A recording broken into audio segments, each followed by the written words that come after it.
Organizamos conjuntamente la Delegación de Familia y Vida y la Delegación para el Servicio del Desarrollo Humano Integral, pues esta conferencia, y prometemos que el año que viene, ¿verdad, Antonio y Ana? El año que viene no solamente habrá una conferencia, sino que haremos más cosas. Bueno, este año también va a haber una vigilia de oración en La Coruña. Sabéis que la Santa Sede es una jornada que quiere potenciar, que quiere que en las diócesis se acoja de una manera un poco más incisiva de lo que a lo mejor se estaba haciendo hasta ahora, y la razón es claramente el contexto que se está generando a nivel social, no solamente en los países occidentales, sino en general. Es algo que, digamos que es un virus que no solamente recorre Europa, sino que está recorriendo todo el mundo, ¿no? Una pandemia. Y San Juan Pablo II acertó, y en eso fue profético, al decir que se estaba generando una cultura de la muerte, ¿no? Algunos dijeron que el Papa era muy alarmista y muy pesimista en ese momento, pero bueno, la realidad, que es muy terca, parece que le está dando la razón. Se cumplen 30 años de esa encíclica, la Evangelium Vitae, que se publicó, pues tal día como ayer. Lo ideal era que esta conferencia hubiera sido ayer, pero el profesor Román Pardo ayer no podía. Y pues lo hacemos hoy, segundas vísperas. Contar con la presencia de Román Pardo nos parecía importante, ¿no? para esta conferencia. No solo porque es el actual decano de la Facultad de Teología de la que depende este instituto, de la Universidad Pontificia de Salamanca, sino que porque es profesor de moral, conoce bien la moral y luego la sabe contar bien. Saludamos a nuestro arzobispo, que habíamos empezado porque pensábamos que iba usted a llegar un poquito más tarde, pero lo sabe contar muy bien. Él es doctor en teología pastoral, en teología práctica, y compagina además la vertiente más académica con esa otra vertiente más incisiva o pastoral. En este momento es el director también de la subcomisión de pastoral social en la Conferencia Episcopal Española, y todavía tiene tiempo los fines de semana para colaborar en Burgos, que es su diócesis, con un párroco que lleva, ¿cuántas parroquias? 13 parroquias. Yo no sé de dónde saca tiempo para todo, ¿no? Y además no pierde nunca el buen humor, ni la sonrisa, al menos los días que yo estoy con él. Le quiero agradecer el esfuerzo por estar hoy con nosotros. Él acogió desde el primer momento con agrado la invitación. Y pues a todos ustedes también darles las gracias, porque venir a una conferencia es un deporte de alto riesgo, sobre todo si es una conferencia que nos puede revolver por dentro, como es una conferencia sobre los 30 años de la Evangelium Vitae. Román. Pues muchas gracias, José Ramón, por las palabras. ¿Se me oye? Sí. Venir a Santiago para mí siempre es una gran alegría, porque evoca pues mi infancia y mi juventud. Yo veraneaba con mis padres desde niño, pues casi hasta que me ordené, todos los meses de julio de un montón de años, en las Rías Bajas, ¿no? Corrasó, Cambados, San Censo, y siempre, mi padre siempre decía, no, Galicia no hace tal. En Galicia, sí, ya decía yo que se tenía que... En Galicia no hace tan mal tiempo como dicen, porque solo nos coincide un día de lluvia, como mucho 2. Y un día de lluvia era el que veníamos a Santiago, y si había 2 íbamos a Vigo. En Santiago, pues me acuerdo de dar esos golpes en la cabeza del maestro Mateo, que ahora ya no se pueden dar, y poner las manos en los 5 dedos, ¿no?, del árbol de la vida, Con lo cual algo tenemos ya de raíz que se encuentra en ese árbol de la vida. Y en esta conferencia, charla, como queráis, que yo creo que sea eso, un canto a la vida. Lo que pasa es que Evangelium Vitae es un canto a la vida que denuncia proféticamente, y todo el lenguaje profético, boca de Dios es un profeta, implica anuncio y denuncia, ¿no? Y claro, el anuncio está muy bien, pero cuando llegan las denuncias, como también recordaba José Ramón ahora mismo, pues esto nos puede interpelar y nos puede, por lo menos, preguntarnos a nosotros mismos si hacemos lo suficiente en esta defensa de la vida. Me preguntaban esta mañana desde la COPE de Santiago de Compostela, ¿y de qué queda de Evangelium Vitae después de 30 años sobre la vida? Pues queda mucho, porque en el fondo, cuando se habla de la vida, estamos hablando de aquello que es, bueno, el principio de nuestra existencia, nuestra realidad, aquello a lo que hemos sido llamados por Dios y aquello a lo que estamos destinados, a la plenitud de la vida. Y la vida tiene sus amenazas a lo largo de toda nuestra existencia y de todo nuestro recorrido. Dice un filósofo que yo le quiero mucho, porque es uno de los 2 filósofos sobre los que hice mi tesis doctoral, Alex McIntyre, que en ética fundamentalmente hay 3 temas recurrentes, a los cuales se reduce todo. El primero es el tema del aborto, dice él. Porque el tema del aborto nos confronta directamente y personalmente con la defensa de la vida o con una opción de descalificar la vida en unos límites que nosotros nos inventamos. Pero como ha ocurrido siempre a lo largo de la historia de la humanidad, uno pone los límites de la vida según los intereses políticos, ideológicos, comunitarios, etcétera, etcétera, pues en el tamaño, en la raza, en la inteligencia, en la riqueza, y unos tienen más derecho a la vida que otros, dependiendo de dónde se coloquen. Eso no ha cambiado nunca. Entonces el aborto lo sitúa McIntyre como el lugar paradigmático, la defensa paradigmática de la defensa de la vida a nivel personal.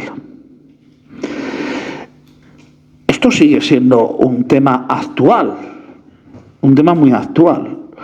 Y un tema muy actual que además nos pone en relación, voy a ir mezclando sobre todo cosas del presente para que se vea que esto es muy actual, ¿no? Y no nos quedemos solamente en hacer análisis del magisterio pasado, que entraremos en ello también, de tal manera que uno de los temas más, creo yo, actuales es la crisis de la democracia y la crisis de las mayorías dentro de las democracias liberales. Esto no lo pone en duda nadie, filosóficamente. Los políticos sí, lógicamente, porque no quieren reconocer que están en una crisis en la cual ellos precisamente son gran parte del problema.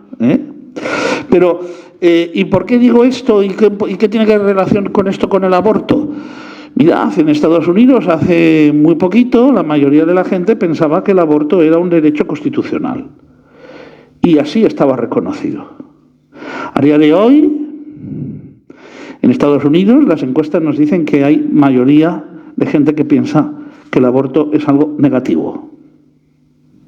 Y desde hace 2 o 3 años, si os acordáis, el Tribunal Constitucional ha dicho que la Constitución no cubre el derecho del aborto. No es un derecho constitucional, sino que cada Estado legisle como le convenga. Claro, pero ¿esto qué quiere decir? ¿Estamos dispuestos a dejar la defensa de la vida a las mayorías? Voy a cambiar de ejemplo, porque a veces cuando cambiamos de ejemplo se entiende mejor, decía un antiguo profesor mío de antropología. Todos estamos más o menos de acuerdo que la democracia liberal, mismo Juan Pablo II, dice que es el sistema político que nos ayuda a poder dialogar, poder tener proyectos de futuro y que haya un intercambio de poderes y de personas en el poder, sin que nos peguemos. Eso más o menos también lo decía Winston Churchill, ¿no?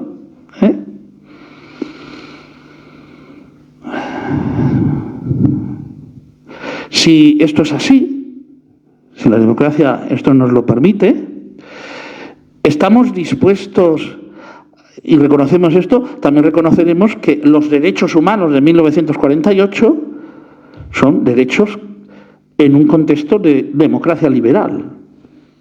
Por lo menos los de la primera generación, ¿no? Lo que ocurre es que los derechos humanos no llegamos a ellos por democracia. Dicho de otra manera, no son democráticos. Es así. No podemos decir que el derecho a la vida, el derecho a la libertad, el derecho a la propiedad dependa de la mayoría. ¿Estamos dispuestos a eso? ¿A que no? Por eso está muy unido el derecho a la vida a que realmente reflexionemos incluso en los fundamentos de las sociedades tal como las vivimos. Segundo problema, dice McIntyre que está muy presente en la ética de todos los tiempos y que nos sirve de punto de enfoque. La guerra justa, si se puede llamar guerra justa, ¿no? La guerra. ¿Cuándo es legítimo la guerra? Y esto también es una línea transversal a lo largo de la historia de la ética. Y es un tema de máxima actualidad, como vemos ahora. De máxima actualidad. De máxima actualidad. Y ahí está, de qué manera estamos dispuestos a concebir la vida a nivel comunitario. Incluso con Miquel de Foucault podríamos hablar del concepto de biopolítica o de tanatopolítica, o como hacen algunos teólogos y filósofos africanos, de necropolítica. Y volvemos otra vez a relacionar vida, muerte, con política, con sistemas políticos. Y el tercero, dice McIntyre, el tercero es la vida en cuanto vivida socialmente en las cuestiones de dignidad social. Dice, el tercer problema que la ética tiene que resolver y que continuamente tiene que resolver es la propiedad privada. A lo mejor aquí, desde la doctrina social de la Iglesia, podríamos pensar y podríamos decirle, bueno, ahí a lo mejor tendríamos que poner el problema del trabajo antes que el de la propiedad privada, ¿no? Pero ya Rerum Novarum, León XIII dice que el trabajador tiene que tener un sueldo suficiente para poder comprar y decir que tiene cosas suyas en propiedad.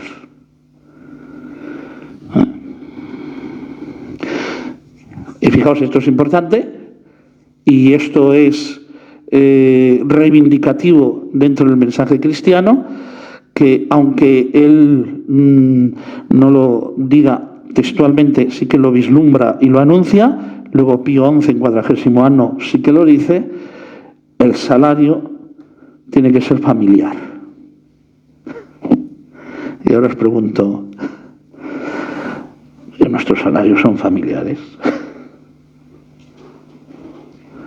Como veis, el tema de la vida llega a mucho más de lo que así de principio podríamos preguntarnos.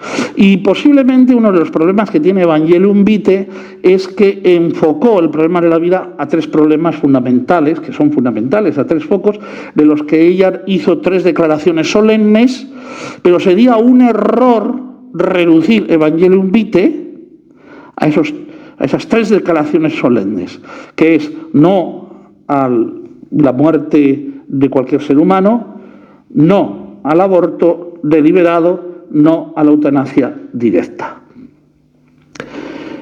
están ahí en Evangelium Vitae. Pero la vida es muchísimo más, como veis. Nos llega mucho más.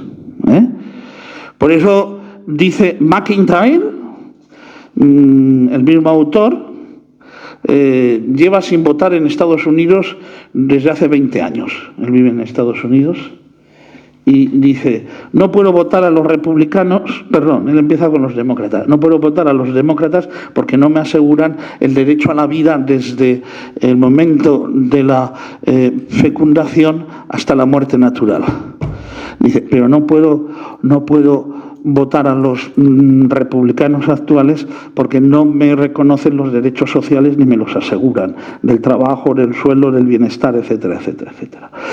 Todo nos interesa.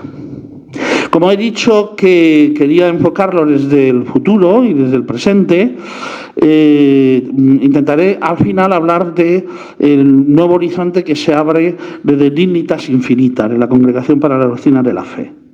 Hay muchos temas que se repiten, lógicamente. Pero fijaos, desde el pontificado del Papa Francisco ha habido un cambio en la clave hermenéutica y por lo tanto también detesto un cambio en la clave hermenéutica de los problemas de la vida, tal como los enfocó Juan Pablo II en el Evangelium Vitae, pero en la teología moral en general, y es que el Papa Francisco desde el comienzo ha querido que la clave hermenéutica no sea los temas de la vida a los que siempre hacemos referencia rápidamente, ¿no? Que son los del aborto, la eutanasia o todo el tema de la procreación o de la sexualidad, sino que la clave sea la clave social. Porque desde la clave social entran también los otros temas. Pero a la gente lo que le preocupa también es llegar a fin de mes. La clave es la vida en totalidad. Tanto interesa la vida del no nacido como la vida del homeless, vamos a decirlo así en inglés, que parece que hemos estudiado, que se muere de frío una noche helada en cualquier lugar del norte de España, congelado. Porque las dos vidas son inocentes en sí mismas, las dos vidas son débiles, las dos vidas tienen su dignidad. Por otra parte, lo que dice el Papa Francisco no es novedoso. Aquí voy a ponerme una medalla y nos la vamos a poner todos porque todos estamos en el mismo barco. Es el modo de entender la teología moral de la Escuela de Salamanca. La Escuela de Salamanca habla de lo que la gente le preocupaba, de las preguntas que le hacían los reyes a los teólogos de Salamanca, de las preguntas que les hacían los señores feudales o los señores aristócratas, de las preguntas que les hacían otras jerarquías de la Iglesia, de las preguntas que le hacían los comerciantes cuando tenían que vender sus telas o sus lanas, la lana merina para hacer las telas en los Países Bajos, y iban al confesionario a preguntar si eso era lícito o no lícito, si se podía vender hacia el futuro, si no, si era posible el pagaré, si no era posible el pagaré, cuál es el problema de la inflación, etcétera, etcétera, etcétera. Por lo tanto, ese es el tema, esa es la clave que ya utilizaba la Escuela de Salamanca. Por lo tanto, aunque el Papa la haya cogido y nos parezca una novedad, no es tan novedad, a mi modo de ver. En Evangelium Vitae, el Papa Juan Pablo II comienza con una frase que siempre se suele decir como, yo creo que casi es la frase mejor de toda la encíclica, que es la primera. El Evangelio de la vida está en el centro del mensaje de Jesús, acogido con amor cada día por la Iglesia, es anunciado con intrépida fidelidad como buena noticia a los hombres de todas las épocas y de todas las culturas. Por lo tanto, el Evangelio de la vida es algo que nos trae Jesucristo. Es el Evangelio de la ley de la encarnación. Es el Evangelio que celebrábamos ayer en la Anunciación. Es el Evangelio del sí de María. La vida nos trae todo eso. Yo creo que hay cuatro ideas fundamentales o líneas transversales en el Evangelio de la vida, en la encíclica del Papa Juan Pablo II. Primero, la afirmación de la dignidad de la persona y de su vida en un sentido global y no tan solo físico. De esto algo ya hemos dicho, ¿no? Pero tenemos que puntualizarlo como uno de las cuatro patas de la encíclica. 2.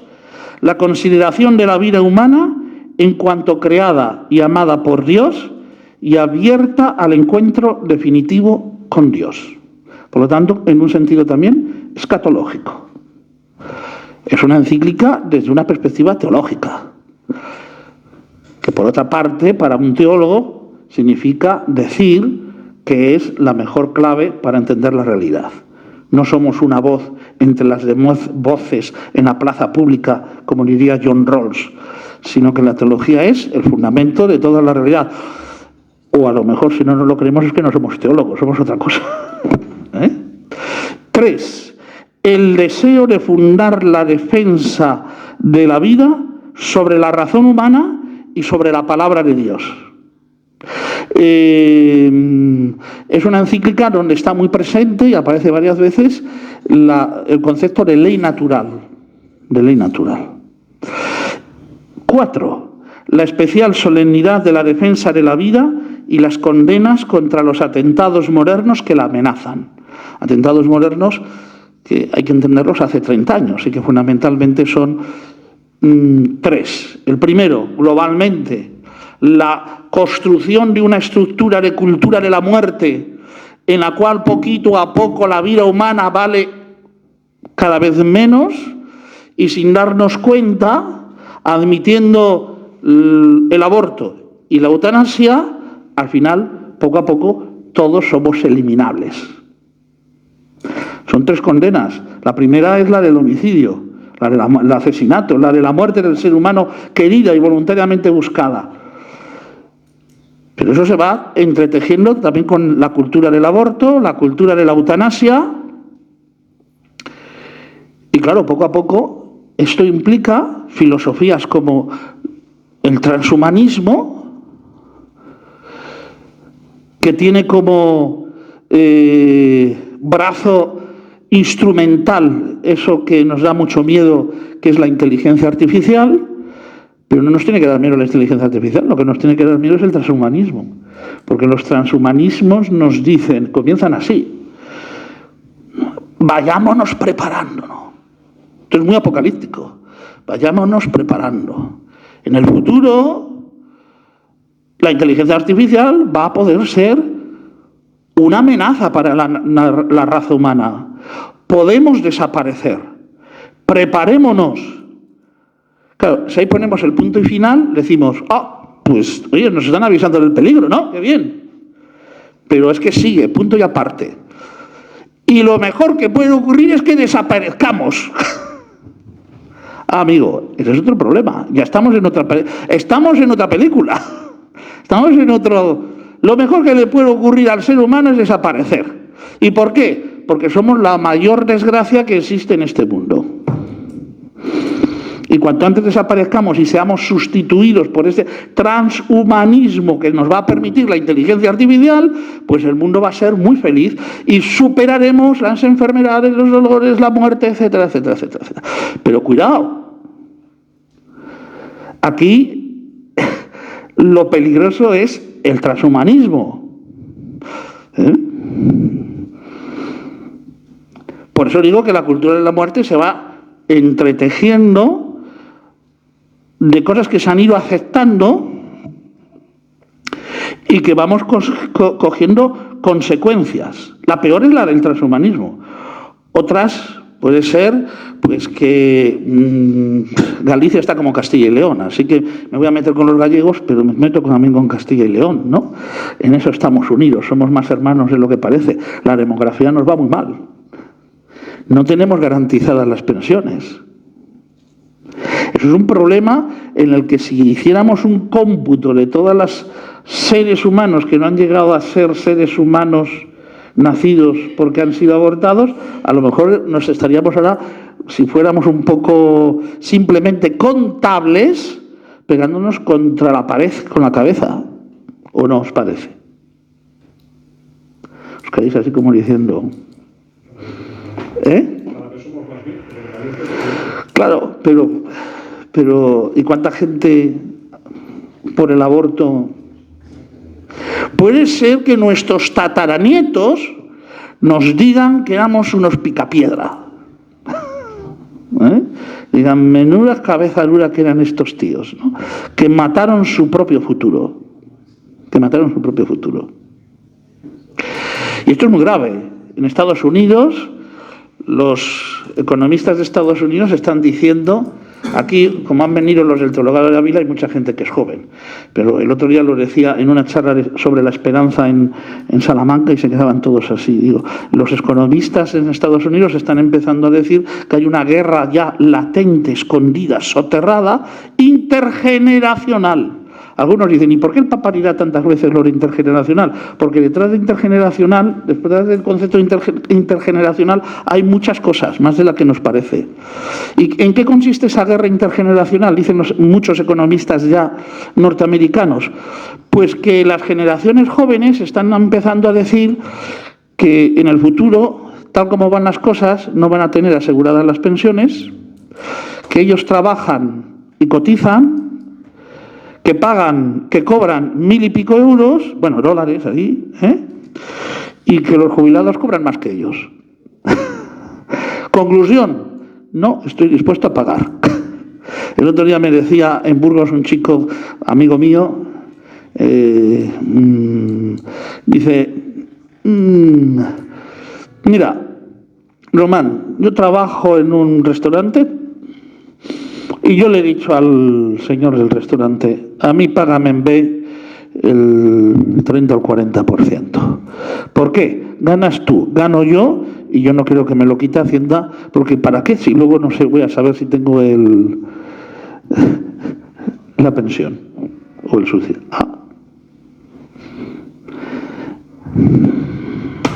Eso es vida. Esa es la estructura de la vida que nos hemos creado. La vida y la responsabilidad con la relación intergeneracional, ¿no? Bien, por eso es tan interesante todas estas cosas. Decía el Papa Juan Pablo II, al comienzo de la encíclica, de que hemos conseguido una sociedad, que supuestamente, sobre todo si se lo oímos a los políticos, con muchos derechos individuales, donde incluso los deseos se convierten en derechos, donde se han conquistado muchísimas libertades y donde el sujeto cada vez es más sujeto y es más autoconsciente y es más libre y es más poderoso, etcétera, etcétera. Así comienza más o menos la encíclica de Juan Pablo II.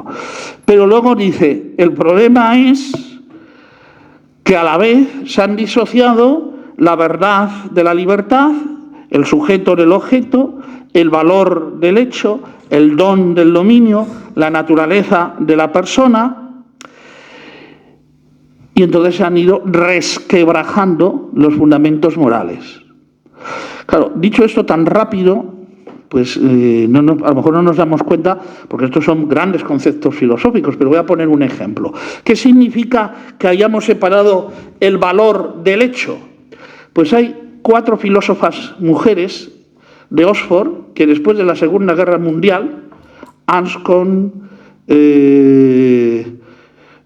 Murdoch, Foot y una cuarta que nunca me acuerdo del apellido, que es Margaret, que dijeron, no podemos seguir manteniendo que el ser humano no pueda conocer el bien. Llevamos 200 años que nuestros filósofos han dicho eso y han separado los hechos del valor moral de los hechos porque no podemos conocer el bien. ¿Y por qué no podemos seguir manteniéndolo? Por un hecho claro, Auschwitz. Después de Auschwitz hay que tener mucha jeta para seguir manteniendo que no se puede conocer el bien. Y entonces vuelven a una ética de las virtudes. A Santo Tomás de Aquino, a Aristóteles. Esas 4 mujeres. Son poco conocidas, pero habría que conocerlas. Eso sí que es feminismo y del bueno. Estas 4 mujeres.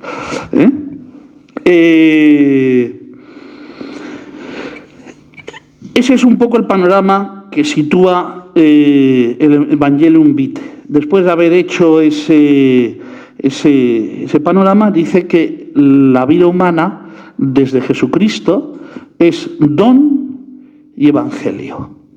Un evangelio que es evangelio del amor de Dios al hombre, que es evangelio de la dignidad del hombre y que es un evangelio de la vida misma. Y yo diría que es don, evangelio y tarea. Nosotros tenemos y estamos llamados a desarrollar éticamente las propuestas de vida, personalmente y comunitariamente. 4 capítulos son Evangelium Vitae, que además tienen un frontispicio, cada uno de ellos con un título y un texto bíblico. El primero es: la sangre de tu hermano clama a mí desde el suelo. Decía Olegario González de Carreral que una de las 4 fuentes de la persona humana es la relación con los otros. Y la relación con los otros, de una manera de interpelación ética para cada uno de nosotros, se fundamenta en la pregunta ubi fratres tus. ¿Dónde está tu hermano? Aquí. Claro. Desde que Caín mató a Abel, hay que reconocer que somos cainitas. No voy a decir como el otro día mi amigo Federico Aznar, que es un estratega, un capitán de la fragata y estratega de estrategia militar muy conocido. Algunos a lo mejor lo habéis leído varias veces en el ABC. Dice, y además en el momento de Caín el 25% de la población fue exterminada. Es decir, que por porcentaje fue la guerra más perfecta. Caín, en el que el Papa nos dice que hay muchas caras de violencia y de muerte, y donde existe siempre la tentación de echar la culpa a Dios. Pero fijaos, esto es una tentación de la modernidad.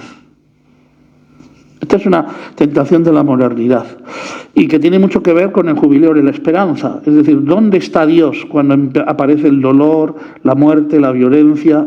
¿Dónde está Dios? ¿Por qué Dios permite esto? ¿Por qué? Pero es la pregunta del domingo pasado cuando dice, ¿y qué hicieron esos 18 para que les cayera la torre del Siloé encima? Y la respuesta no es teórica. Jesús no da una respuesta teórica. La respuesta de Jesús es la parábola de la higuera. No, vamos a preparar la higuera, vamos a cuidarla, vamos a ver si sale hacia adelante. Es decir, os lo traduzco. ¿Esa torre estaba en un terreno consistente o se me ocurrió a mí ponerla donde mejor convenía? ¿El hormigón era bueno o no era bueno? ¿Los cementos tenían mucha agua o no tenían agua? Yo soy nieto de panadero y decía mi padre, dice, ¿por qué los panes se ponen cada vez más duros? Porque echan más agua a la harina, claro. Claro, pero entonces el pan también es peor. Y entonces se cae la torre. El problema del mal está muchas veces en nosotros. No solamente en el mal moral, sino en el mal físico, porque el mal físico, en el fondo, echar la culpa a Dios es echar el balón fuera. Las catástrofes naturales van a seguir existiendo siempre. La cuestión es qué hago yo para paliar esa catástrofe natural. Os lo voy a poner más claro para que me entendáis, porque ya me imagino que lo estáis imaginando. Después de lo que ha ocurrido en Valencia, les oímos a los políticos.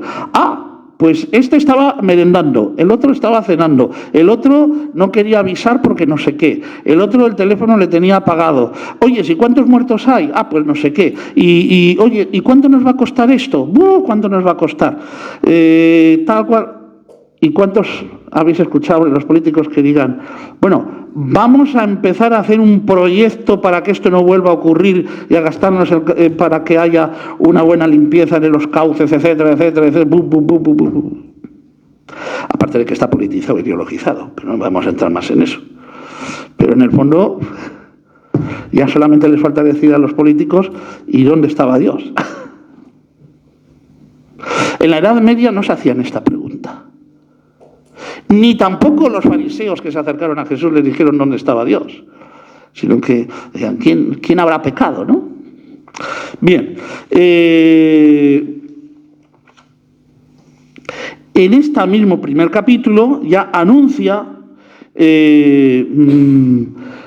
deseos que se presentan como derechos y acciones en la vida de la cultura de la muerte que se presentan como derechos, como el derecho al aborto, dice el Papa Juan Pablo II, a la anticoncepción, a la reproducción artificial, a los diagnósticos prenatales, a la eutanasia, a la planificación familiar, a la procreación científica y programación científica y sistemática de todas estas realidades. Hay que reconocer que el Papa Juan Pablo II concretaba en esas cosas todos los males de la vida. Y yo creo que ahí sí que podríamos decir que hay que, como hemos dicho, desde el Papa Francisco, pero por eso en el magisterio y en la teología se va creciendo y se van abriendo nuevos cauces, ¿no? Y nuevos enfoques y nuevos mundos. No nos podemos concretar solamente en esto, porque esto en el fondo es, bueno, pues algo que ocurre para el mundo occidental. Evangelium Vitae está muy unida al mundo occidental. Pero claro, como diría Raymond Panikkar, dice, claro, hay muchas muertes por aborto y puede ser la eutanasia un peligro.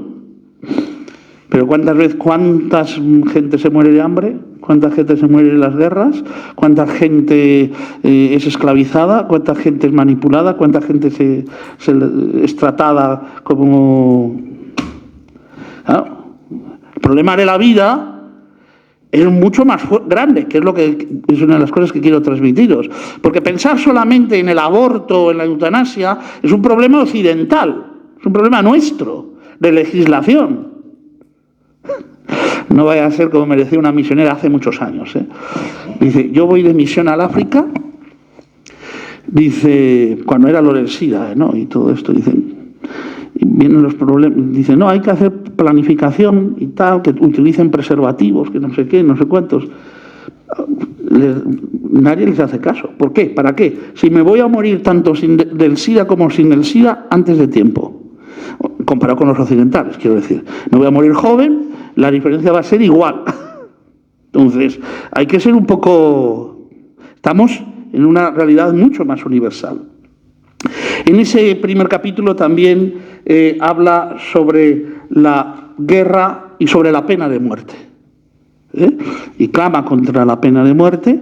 Y también aquí tendríamos que ampliar el horizonte con el Papa Francisco, que como sabéis ha cambiado y reformado el catecismo de la Iglesia Católica, diciendo que la pena de muerte a día de hoy no tiene ningún sentido porque no cubre las condiciones propias incluso de unas leyes que previenen el delito. Ahora mismo la pena de muerte no previene absolutamente nada. Es un fracaso también de la sociedad al mismo tiempo. Capítulo 2. Jesús viene a traer la vida.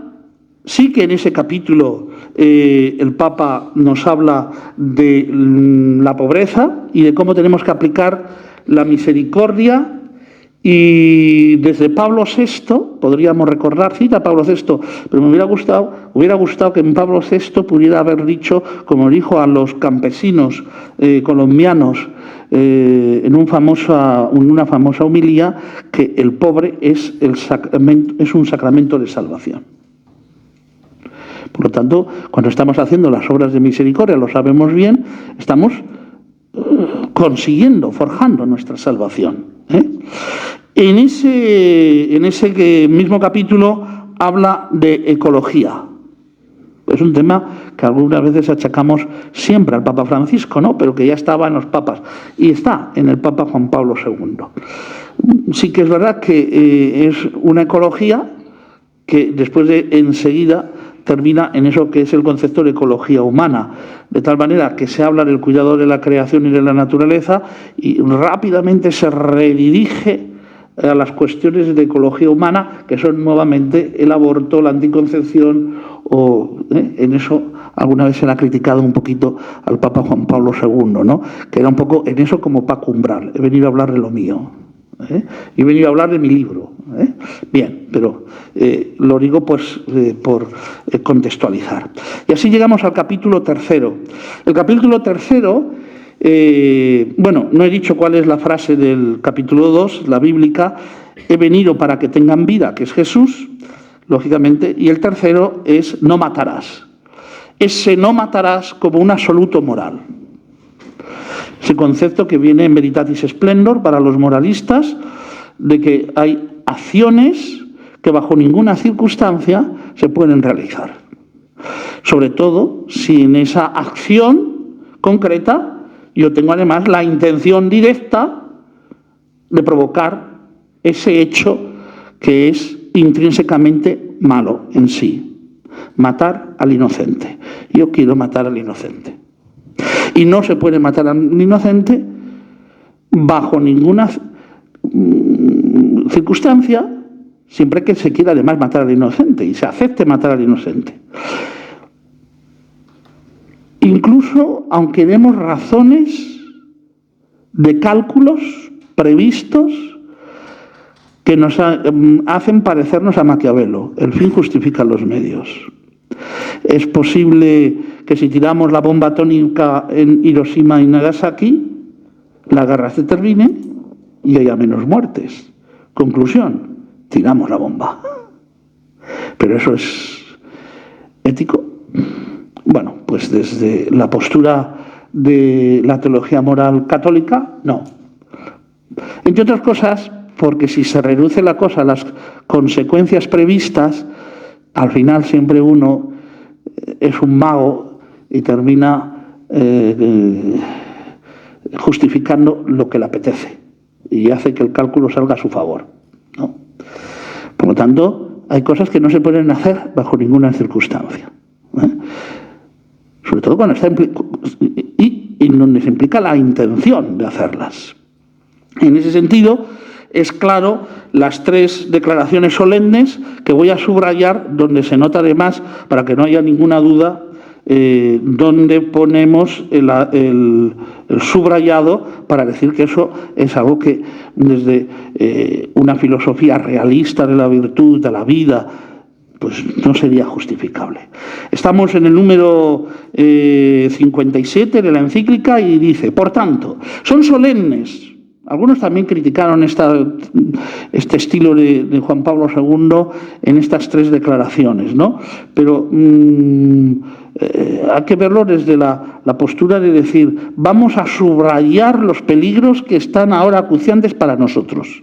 Primero, por tanto, con la autoridad conferida por Cristo a Pedro y a los sucesores, en comunión con los obispos de la Iglesia Católica, confirmo que la eliminación directa y voluntaria de un ser humano inocente es siempre gravemente inmoral. Sí.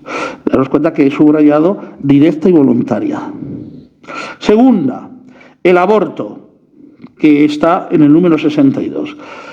Por tanto, con la autoridad que Cristo confirió a Pedro y a los sucesores, en comunión con todos los obispos, que en varias ocasiones han condenado el aborto y que en la consulta citada anteriormente, aunque dispersos por el mundo, han concordado unánimemente sobre esta doctrina, declaro que el aborto directo,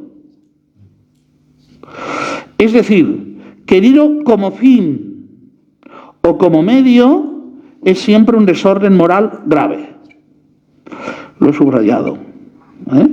Claro, si estuviéramos en un seminario de profesores de moralistas, aquí tendríamos que entrar en estas cuestiones, pero aquí no vamos a entrar en la cuestión de directo y querido, etcétera, etcétera, y cuáles son los límites de eso. Y la eutanasia, que sería el número 65. Hechas estas distinciones, de acuerdo con el magisterio de mis predecesores, y en comunión con los obispos de la Iglesia Católica, confirmo que la eutanasia es una grave violación de la ley de Dios, en cuanto, subrayo, eliminación deliberada, moralmente inaceptable de una persona humana. Por lo tanto, vuelve a citar la cuestión de que sea directa, querida directamente o deliberada. Eso quiere decir que nadie quiere el encarnizamiento terapéutico, pero que al mismo tiempo sí que reclamamos, por ejemplo, los cuidados paliativos, ¿no? Y que entre esas realidades está precisamente la virtud, ¿no? No encarnizamiento terapéutico, pero tampoco el suicidio incluso asistido. Bien, no me voy a detener. Creo que podríamos terminar ese tercer capítulo recordando dos axiomas de moral que son importantes. Desde luego, Evangelium Vitae deja claro que lo legal no tiene por qué coincidir con lo moral. 2, que lo técnicamente posible no tiene por qué coincidir con lo moral. Ojalá. Pero claro, fijaos que esto es la clave de la sociedad en la que nos movemos. Antes hemos dicho que estaba en relación incluso a la crisis de la democracia, porque es que actualmente desde las posiciones de la democracia liberal, en la que la mayoría muchas veces es como la última razón del bien, pues nuestra gente piensa que si está permitido por la ley, tiene que ser moral. Hemos confundido a nuestros políticos y a nuestros legisladores con los sabios. O que lo técnicamente posible, si es posible y lo hemos podido hacer, tiene que ser ético. Por lo tanto, tirar la bomba atómica es ética.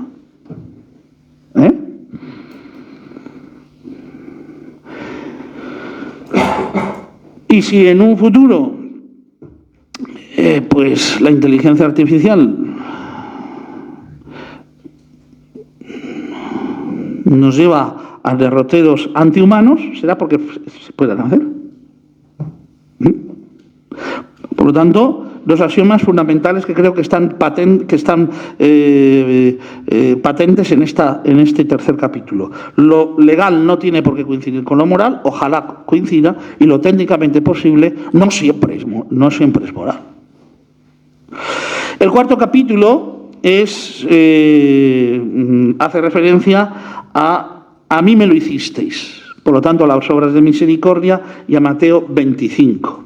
Ahí ese capítulo es un capítulo que se centra más en el Evangelio de la vida, enfrentado a la cultura de la muerte, donde se nos habla de caridad social, de la necesidad de una educación en la vida, de que hay una liturgia específica en la Iglesia que nos motive por la vida y por la alegría. Esto ya es difícil, porque a veces los curas hacemos unas liturgias que son más bien... Luego, animar a la sociedad civil a trabajar por esta cultura de la vida, mover a la responsabilidad de los profesionales, y esto nos toca como comunidad cristiana en la medida que nuestros profesionales que están implicados en todas las cuestiones profesionales de la vida, pues tienen un pulso muy fuerte, muy fuerte. Cuando salió la última ley de la eutanasia, participé en varias mesas redondas.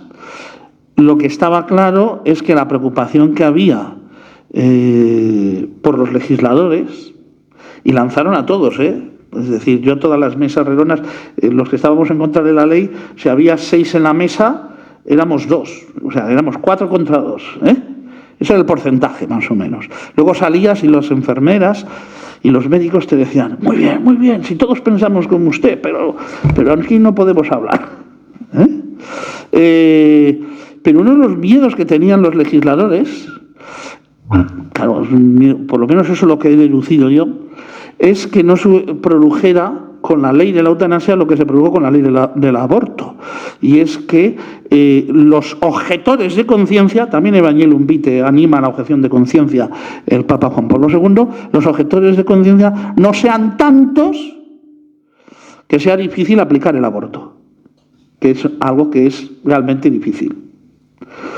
Creo que en el tema de la eutanasia, tristemente, ya no tenemos tantos profesionales objetores. Creo que ahí vamos poco a poco perdiendo la fuerza muscular de la defensa de la vida. Y lo digo no como comunidad cristiana, sino simplemente porque la comunidad cristiana tenemos todos responsabilidad, desde el Papa hasta el último bautizado, de dar testimonio de la vida, de razonar desde nuestro pensamiento, de defender la vida, de discernir, de iluminar Y en la medida en que no consigamos esto, es que algo nos falla, algo hemos perdido el pulso. Posiblemente porque a lo mejor no nos tomamos tan en serio nuestra fe. Así de triste. Os decía que, bueno, y esto entra dentro también de un canto a la vida dentro de la familia. Yo creo que estos serían las pautas de Evangelium Vitae, y voy a decir rápidamente, porque ya se me ha pasado el tiempo, ¿y qué nos dice? Porque yo quiero decir algo sobre Dignitas Infinita, porque creo que complementa muy bien y nos ilumina muy bien para este 30 aniversario de Evangelium Vitae. Dignitas Infinita es un texto que costó publicarlo, lo dice en la misma introducción. Todos estos textos al final pues hay tensiones hasta dónde llegar, pero me parece que es muy importante afirmar con Dignitas Infinita de que la fe no es separable de la defensa de la dignidad humana. Uno no puede decir tengo fe y no implicarse en la defensa de la dignidad humana y de la vida. Como dice y recuerda Benedicto XVI, dice, y esto llega hasta incluso la economía. El último cura con sotana de Burgos, que tuve yo 14 años con él en la parroquia, el último cura con sotana, ahora hay algunos jóvenes que también se ponen la sotana, pero el último cura con sotana, estuve yo 14 años con él en la parroquia en Burgos, ¿no? Don Ángel Villasante, ¿no? Y me decía, uno no sabe hasta dónde llega la fe hasta que no le tocas la bolsa. Si le tocas la bolsa y salta, todavía no ha llegado del todo la fe. Él lo decía de un modo un poco más bruto, pero como me están grabando no lo voy a decir. Dice Benedicto XVI, la economía y las finanzas, ahí llega la vida.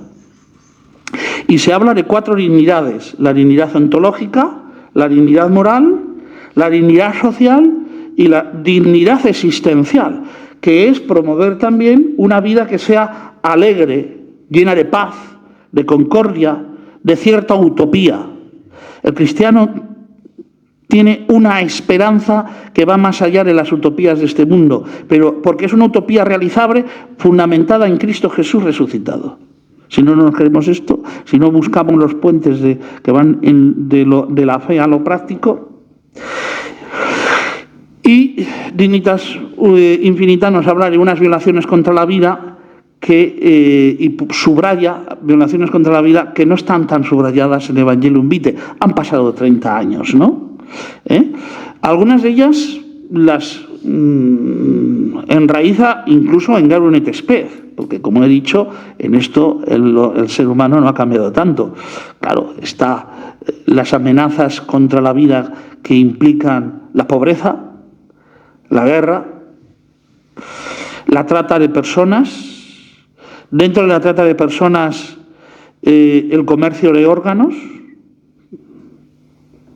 el trabajo esclavo, la explotación sexual de niños, la maternidad subrogada. Fijaos en la maternidad subrogada, es muy curioso esto, porque claro, además la defensa de la vida tiene que ser virtuosa y en eso tiene que ser justa. Y decía Aristóteles que la virtud de la justicia es completa. Entonces podemos encontrarnos paradojas dentro de, por ejemplo, voy a ir a un político lejano para que no digan, ¿no? Milei, que a lo mejor económicamente está acertando en algunas cosas, ¿no? No sé si puede mantener esos aciertos durante mucho tiempo, pero bueno, eso nos llevaría a otra cosa. Pero fijaos, Milei es un gran defensor de la vida contra el aborto, ¿no? Sin embargo, es un gran defensor de la maternidad subrogada. Porque para él la libertad individual conseguida desde el liberalismo está por encima de cualquier cosa. Y si alguien quiere ponerse a alquilar el vientre, pues que lo alquile. ¿Dónde está la dignidad? ¿A dónde se ha reducido la dignidad? La bolsa, al final, ¿no? Violencia de mujeres, el aborto, lógicamente, vuelve a salir, la eutanasia y el suicidio asistido, que cada vez se va introduciendo más, como acabo de decir,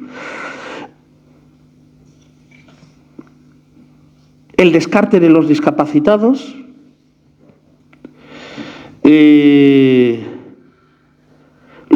y todos los problemas de vida y de dignidad desde la teoría de género, los cambios de sexo y todo el mundo de la violencia digital, que ese es otro gran mundo que se nos viene encima, ¿no? Otro gran mundo que se nos viene encima. La violencia, el ciberbullying, el sexting, etcétera, etcétera. Como veis, Dignitas Infinita abre nuevos horizontes, y ojalá que estos nuevos horizontes sean los horizontes que seamos capaces de dar respuesta desde la fe. Voy a terminar con el último número de Dignitas Infinita y termino. ¿Por qué? Porque en el fondo, como creyentes, tenemos que estar contentos y orgullosos de pertenecer a una comunidad en la que se defiende la vida como no el máximo bien, pero de los máximos bienes. Porque al final, en cristiano, la vida también está transida de la posibilidad del martirio, como Cristo Jesús, ¿no? También hoy, ante tantas violaciones de la dignidad humana que amenazan gravemente el futuro de la humanidad, la Iglesia no cesa de alentar la promoción de la dignidad de toda persona humana, cualesquiera que sean sus cualidades físicas, psíquicas, culturales, sociales y religiosas. Lo hace con esperanza, segura de que la fuerza que brota de Cristo resucitado, que ha llevado ya a su plenitud definitiva la dignidad integral de todo varón y de toda mujer, esta certeza se convierte en un llamamiento, en las palabras del Papa Francisco, a cada uno de nosotros. Y dice el Papa: a cada persona de este mundo le pido que no olvide esa dignidad suya que nadie tiene derecho a quitarle. Y que llega incluso al mundo de la inteligencia artificial y del transhumanismo, cuando dice: no podemos dejar que es posible en el futuro que una máquina decida sobre la vida de un ser humano. Sería triste, pero vamos a acabar con un canto de vida, ¿no? De vida, y de decir que queremos seguir apostando por la ley de la encarnación y de Cristo Jesús y del sí de María. Pues gracias.